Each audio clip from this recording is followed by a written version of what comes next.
নারীদের জন্য মাথা অনাবৃত অবস্থায় কোরআন পাঠের হুকুম কি? এ মাকরুহে তাহরিমি, বি বিদআত, সি জায়েজ, ডি হারাম।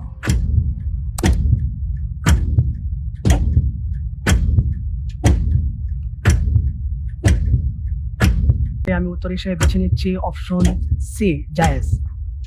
ফ্রিজ করা হোক অপশন সি জায়েজ। আপনি যে উত্তরটি দিয়েছেন আপনার উত্তরটি সঠিক উত্তর। আলহামদুলিল্লাহ। গায়েরে মাহরাম যদি কেউ থাকে সেই ক্ষেত্রে একজন নারীর জন্য হিজাব পরিধান করাটা ফরজ, সেটা ভিন্ন বিষয়। কিন্তু একজন নারী যদি তার একান্ত ভুবনেও তিনি কোরআনে কারীমের তিলাওয়াত করেন, ওই ক্ষেত্রে যদি ওনার মাথায় কাপড় না থাকে এটা হারাম হবে না।